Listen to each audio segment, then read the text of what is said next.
Hello students, इस video में हम जिस टॉपिक को स्टडी करेंगे वो ज्योमेट्री के मोस्ट इम्पोर्टेंट टॉपिक्स में से एक है। बिना इसके आप ज्योमेट्री की काफ़ी प्रॉब्लम्स को सॉल्व नहीं कर पाएंगे। तो चलिए स्टार्ट करते हैं। यहाँ पर देखिए, ये जो लाइन है इसको ट्रांसवर्सल बोलते हैं। ये जो लाइन है इसको ट्रांसवर्सल बोलते हैं। ये और ये लाइन, ये पैरेलल लाइन है। अगर आपने पैरेलल लाइन और ट्रांसवर्सल पे वीडियो नहीं देखी है तो आप वो देख सकते हैं। तो जब एक ट्रांसवर्सल पैरेलल लाइंस को कट करती है तो काफ़ी सारे एंगल्स बनते हैं। उन एंगल्स में क्या रिलेशन है उसको हम इस वीडियो में स्टडी करेंगे। तो यहाँ पर देखिए, consecutive interior angle, consecutive exterior angle, alternate exterior angle, alternate interior angle, corresponding angle, इनको हम स्टडी करेंगे। तो सबसे पहले हम कंसेक्यूटिव इंटीरियर एंगल्स को स्टडी कर लेते हैं, जिसको हिंदी में क्रमागत अंतःकोण बोला जाता है और ये सप्लीमेंट्री होते हैं। सप्लीमेंट्री उसको बोलते हैं जब दो एंगल्स को जोड़ने पर, दो एंगल्स का सम करने पर 180 डिग्री आए तो उसे सप्लीमेंट्री बोला जाता है। तो यहाँ पर देखिए, angle D, angle E, angle C, angle F, ये आपके कंसेक्यूटिव इंटीरियर एंगल हैं। देखिए, angle D, angle E, angle C और एंगल एफ, ये आपके कंसेक्यूटिव इंटीरियर एंगल्स हैं। अब देखिए, ये वाली लाइन और ये वाली लाइन पैरेलल लाइन है, तो इसके अंदर जो एंगल हैं ये इंटीरियर एंगल कहलाएंगे। और ये जो बाहर हैं पैरेलल लाइंस के, ये एक्सटीरियर एंगल है। ये भी एक्सटीरियर एंगल है। ठीक है। तो यहाँ पर साफ साफ लिखा है इंटीरियर एंगल। ठीक है। तो इंटीरियर मतलब ये और ये पैरेलल लाइन है, तो पैरेलल लाइन के अंदर ये जो एंगल हैं ये इंटीरियर है, ये बाहर है, ये एक्सटीरियर वाले हैं। ठीक है। तो साफ साफ इंटीरियर लिखा है तो आपको इंटीरियर वाले देखने हैं। तो यहाँ पर देखिए, angle D, angle E, angle C और एंगल एफ, ये आपके कंसेक्यूटिव इंटीरियर एंगल हैं। तो यहाँ पर क्या होगा, देखिए, angle D plus angle E, इन दोनों का सम 180 डिग्री होगा। यहाँ देखिए, angle D plus angle E equal 180 degree के। इसी तरीके से एंगल सी और एंगल एफ, इन दोनों का सम भी 180 डिग्री के होगा। देखिए, angle C plus angle F equal 180 degree. ये होते हैं कंसेक्यूटिव इंटीरियर एंगल्स और ये सप्लीमेंट्री होते हैं। और इनको याद रखने का एक और तरीका भी है, इनको same side of the transversal भी बोला जाता है। क्यों? क्योंकि ये ट्रांसवर्सल के एक ही तरफ होते हैं। देखिए, ये ट्रांसवर्सल है तो ये ट्रांसवर्सल के एक ही तरफ है, और ये वाले भी ट्रांसवर्सल के एक ही तरफ है, तो इसको same side of the transversal भी बोला जाता है। इसी तरीके से अब कंसेक्यूटिव एक्सटीरियर एंगल, जिसको क्रमागत बाहरी कोण बोलते हैं, ये भी सप्लीमेंट्री होते हैं। सप्लीमेंट्री उसको बोलते हैं जब दो एंगल्स को जोड़ने पर, दो एंगल्स का सम करने पर 180 डिग्री आए तो वो सप्लीमेंट्री होता है। ठीक है। तो कौन कौन से होते हैं कंसेक्यूटिव एक्सटीरियर? देखिए, angle A, angle H, angle B और एंगल जी, ये आपके कंसेक्यूटिव एक्सटीरियर एंगल। एक्सटीरियर मतलब ये वाली लाइन पैरेलल है, इसके बाहर ये एक्सटीरियर है, ये भी एक्सटीरियर है। तो इसी तरीके से देखेंगे, देखिए, ये angle A, angle H, exterior बोला है ना, तो पैरेलल लाइन के बाहर ये दोनों आपके कंसेक्यूटिव एक्सटीरियर हो गए। इसी तरीके से एंगल बी और एंगल जी, ये आपके कंसेक्यूटिव एक्सटीरियर हो गए, यानी पैरेलल लाइन के बाहर। इस तरीके से आप इजीली याद कर पाएंगे। तो इसी तरीके से यहाँ पर देखिए, इन दोनों का सम, एंगल ए और एंगल एच का सम 180 डिग्री होगा। इसी तरीके से यहाँ देखिए, एंगल बी और एंगल जी, इन दोनों का सम 180 डिग्री होगा। तो यहाँ देखिए, एंगल ए, एंगल एच, इन दोनों का सम 180 डिग्री, एंगल बी और एंगल जी, इन दोनों का सम 180 डिग्री। ओके, अब आगे बढ़ते हैं। देखिए, मैं आपको एक बात बता देता हूँ।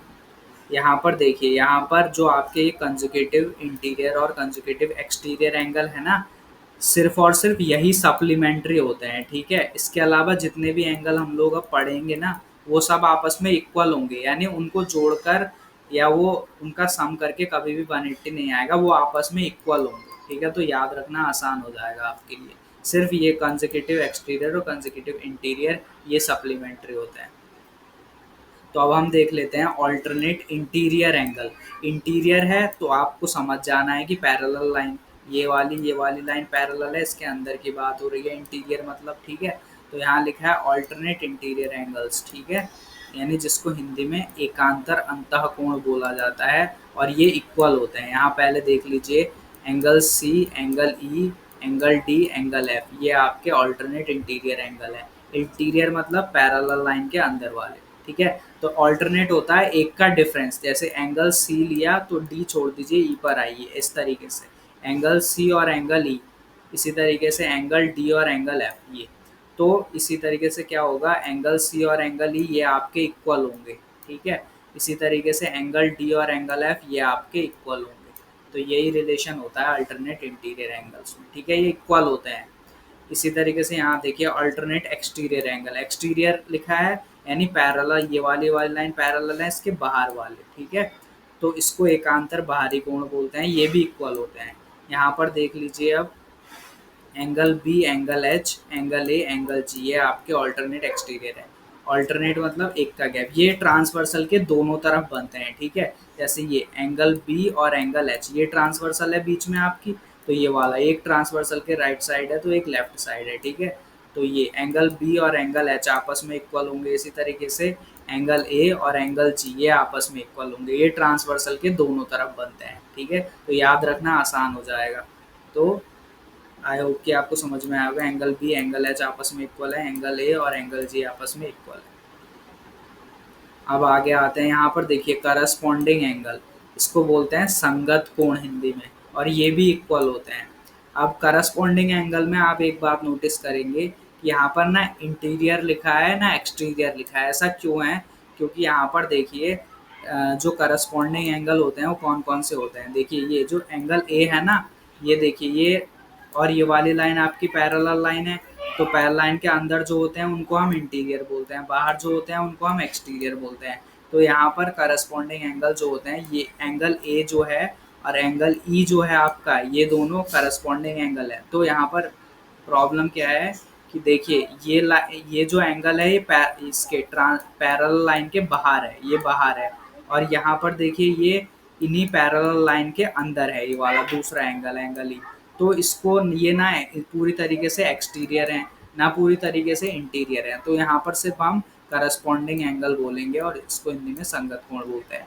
तो यहाँ पर आप कौन कौन से एंगल आपके करस्पॉन्डिंग एंगल्स होते हैं, देखिए angle A angle E, angle B angle F, angle D angle H और एंगल सी एंगल जी, ये आपके करस्पॉन्डिंग एंगल है। यहाँ से देख लेते हैं। देखिए याद रखने का तरीका, आसान तरीका क्या है, देखिए ये लाइन देखिए और ये देखिए पैरेलल लाइन है, पैरेलल लाइन के ऊपर ऊपर वाले देखिए, इस लाइन के ऊपर ये वाला एंगल, एंगल ए, और ये पैरेलल लाइन के ऊपर ये एंगल ई, ये दोनों करस्पॉन्डिंग एंगल हैं, ये आपस में इक्वल होंगे, यानी एंगल ए और एंगल ई आपस में इक्वल होंगे। यहाँ देखिए इसी तरीके से ये पैरेलल लाइन है, ये वाली, ये दोनों पैरेलल लाइन है, तो पैरेलल लाइन के नीचे नीचे देखिए ये वाला एंगल और ये वाला एंगल, एंगल डी और एंगल एच ये आपस में इक्वल होंगे। यहाँ देखिए एंगल डी और एंगल एच आपस में इक्वल है। इसी तरीके से सेम यहाँ भी है, पैरेलल लाइन है, ये दोनों पैरेलल लाइन के ऊपर ऊपर देखिए एंगल बी, ये वाला एंगल, सॉरी एंगल बी और angle H, sorry F, angle B और एंगल एफ ये आपके पैरेलल लाइन के ऊपर ऊपर हैं, तो ये आपस में इक्वल होंगे, एंगल बी और एफ आपस में इक्वल है।